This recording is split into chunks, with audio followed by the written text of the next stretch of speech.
Hello everyone and welcome back to Ewan's Buzz. In today's video we're going to be doing some repairs. Now before we get into that I need to tell you guys a couple things.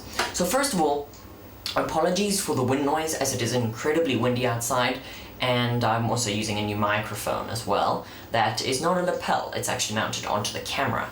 Now I also have a new camera, so if things are looking a bit different, that is why. And this is the camera I'm going to be using, so if you don't like it, you kind of have to deal with it. But anyway, so we're going to be doing some repairs today. Now what we're going to be repairing is a Samsung monitor. Now this monitor just decided to die one day and we don't quite know why. So we're gonna do some tests, see what happens, and it's also one that we're lucky enough to have an external power supply for, so it might make the repair process a little bit easier. So let's get right to it. Okay, so here's the monitor that we're going to be repairing. It is a Samsung curved monitor, which is pretty nice. It's actually quite an old one. It was made in 2016. So I actually didn't think curved monitors existed in 2016. I thought they were a very, very recent thing. But no, they've existed for quite a while. Now, it might not look curved on camera, but if I turn it, you can certainly see it's curved. I mean, yeah, there we go. It's definitely curved. Now, this monitor is flawless. It worked 100% until it stopped working. So, let me show you some of the connections at the back. I'm pretty sure this is a 20-inch monitor. I've never been too good with monitor sizes, but we've got a pretty simple range of connectors at the back. We've got VGA, HDMI, and a headphone out. Now, I don't know if this monitor has built-in speakers. I don't think so, but we'll see later on in the video if it does or if it doesn't. And then power. So, all in all, very, very simple. So, we tested the monitor, and the monitor tested out fine for some reason, so that is a good thing. So, we don't think the monitor is the main culprit here. So that leaves us with the power supply. So, let me adjust the camera, and we'll take a look at the power supply. Alright, so here's our power supply. Pretty simple, just a little brick-style power supply, nothing special. Now, this power supply is actually pretty miscellaneous, might I add. It's got no markings on it whatsoever, because someone had the bright idea of pulling the sticker off, which I do not approve of. They shouldn't be doing that, because now that the power supply is not working, or at least we think it's the power supply, that is a bit unhelpful, but we're actually quite lucky. The monitor states what current and voltage it needs. So we can safely guess that since this is the power supply it came with, it should be the same voltage and current readings for the power supply as well. Now, I can tell that this is the similar power supply as what Samsung likes to do. So they like to add little lines on the bottom of their power supply. Now, I don't know how well you can see it, but this is the official power supply. As also the label on here says, or this cable that it came with is for the Samsung monitor as well. So what I think we should do is I think we should just do some tests on the voltage first, see if we're getting any voltage. And then, you know, it's a bit tricky to open these up, as usually you end up breaking them as they're solidly glued together. So what we might do is we might look at the cable, see if there's any broken areas on the cable. And yeah, so let's check voltage and see if we get anything. Voltmeter set to DC volts. Now, what the monitor states the current and voltage should be is it states it should be 14 volts DC at 2.5 amps. So we can't really test the current, but we can definitely test for voltage. So let's do that. You should be able to see the multimeter screen all right. So let's check. So usually, with barrel jacks like these, they are normally center positive, but this one's kind of a weird one, as it's got a really tiny pin in the middle. So we're going to try test that. So let's see what we get.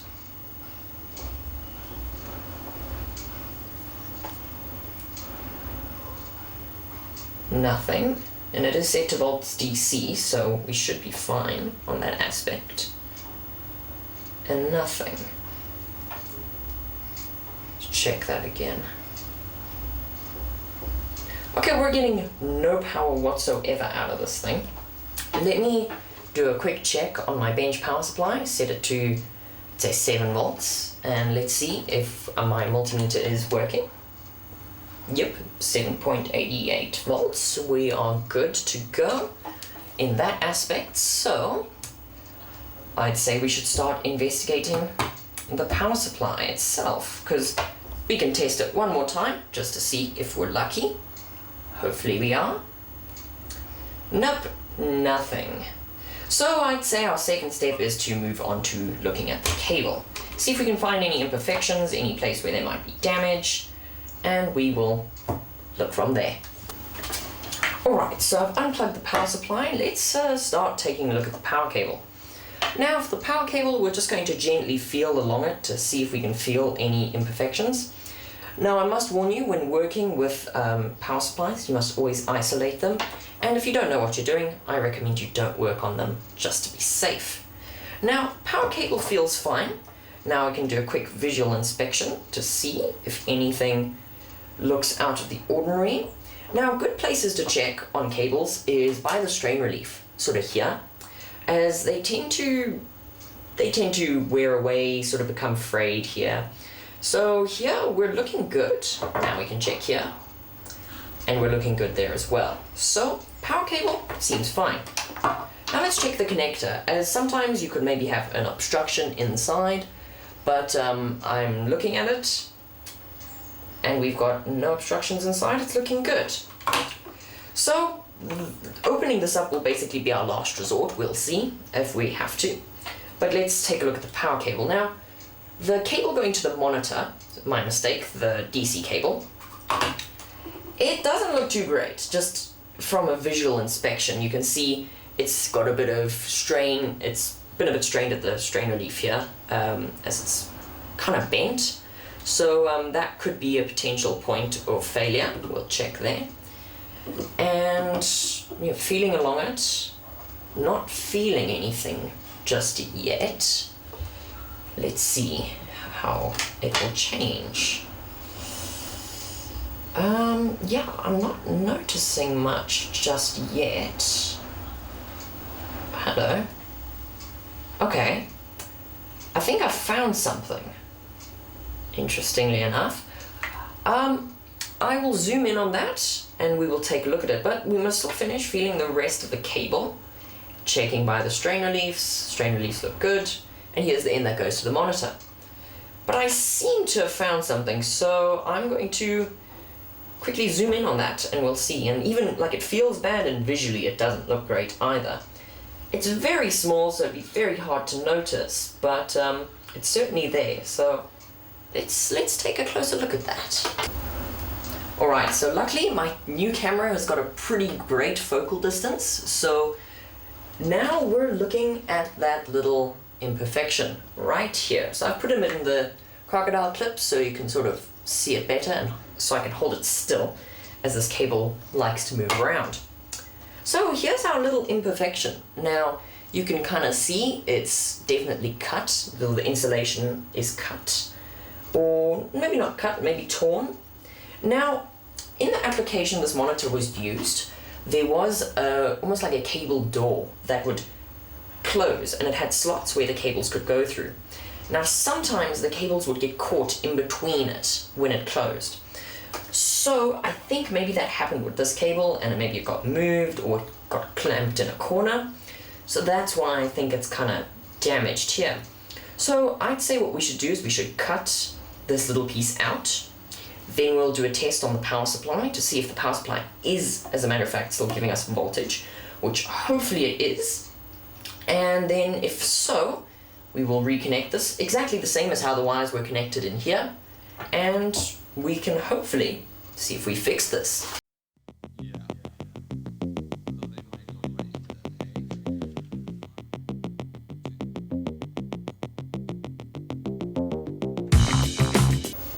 Okay, so I've cut that little broken section out, or at least the section we think is broken.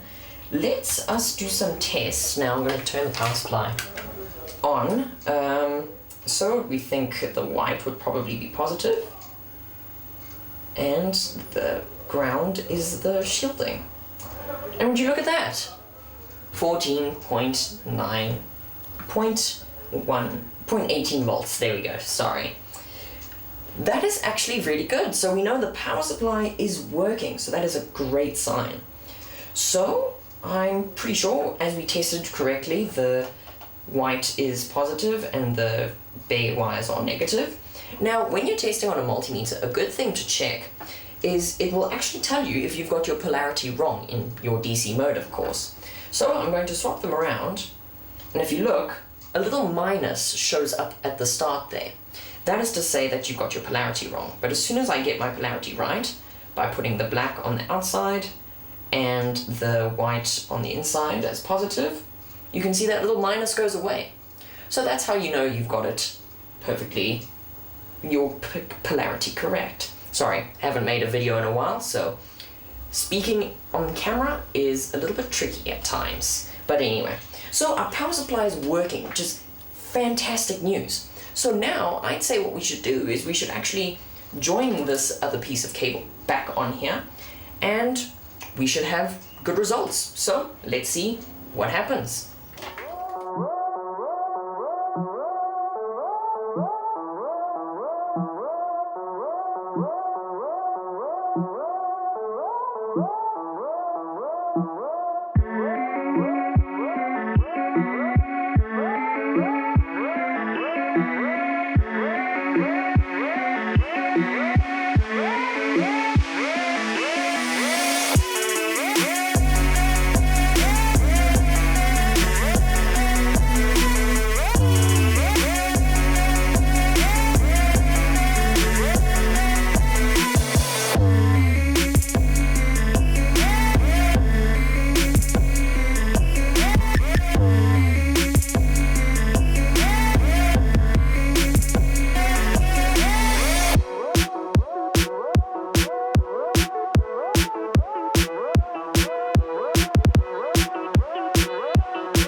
So I have finished the power supply.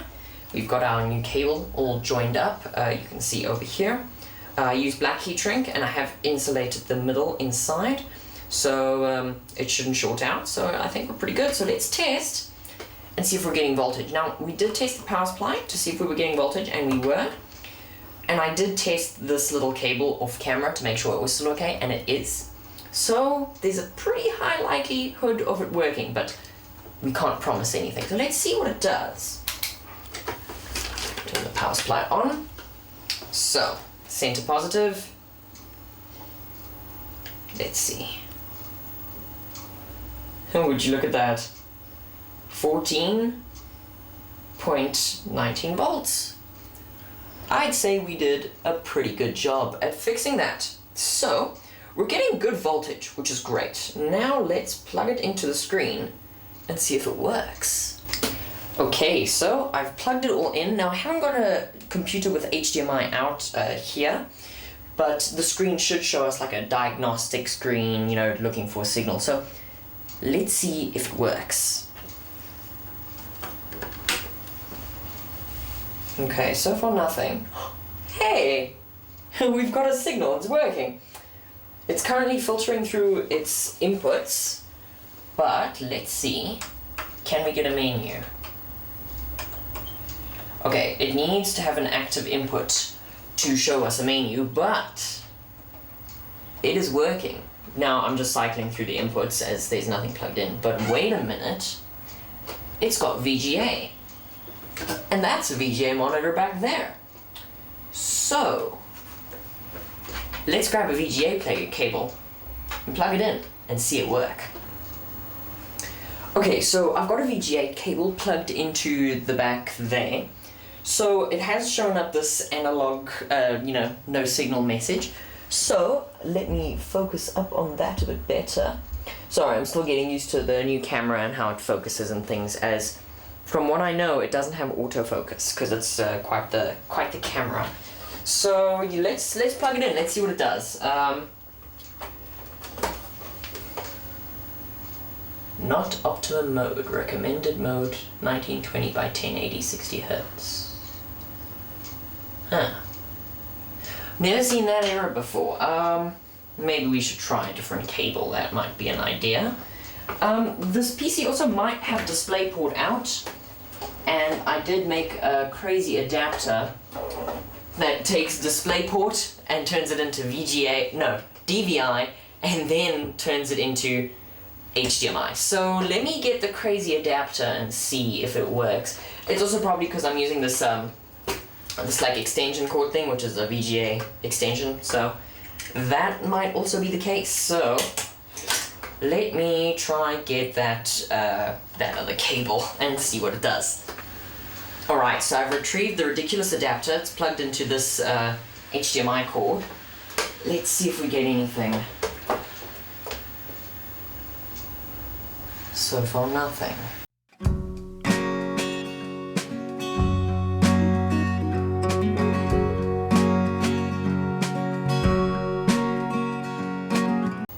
Okay, so it doesn't seem to like the workshop computer. Let me grab my laptop and we'll try the laptop.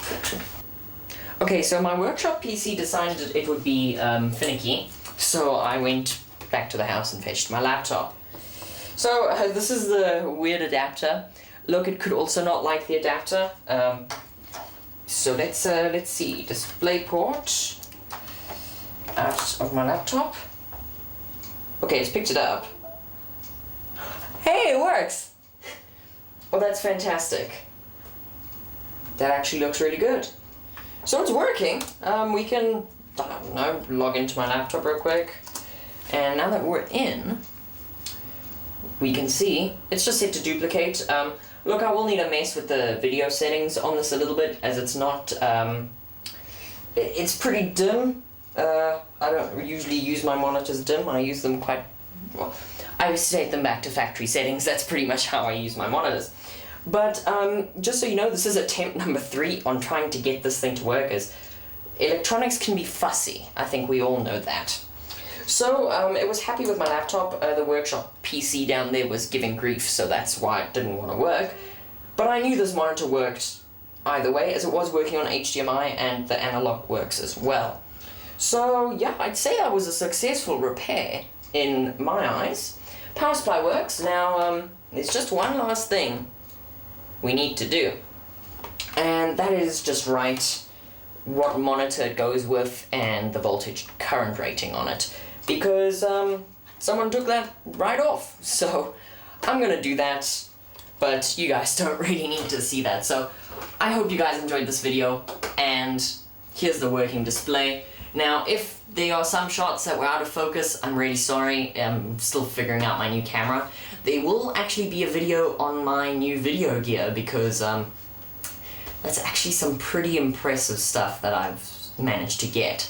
So I hope you guys enjoyed this video, and I will see you in the next one. Bye-bye.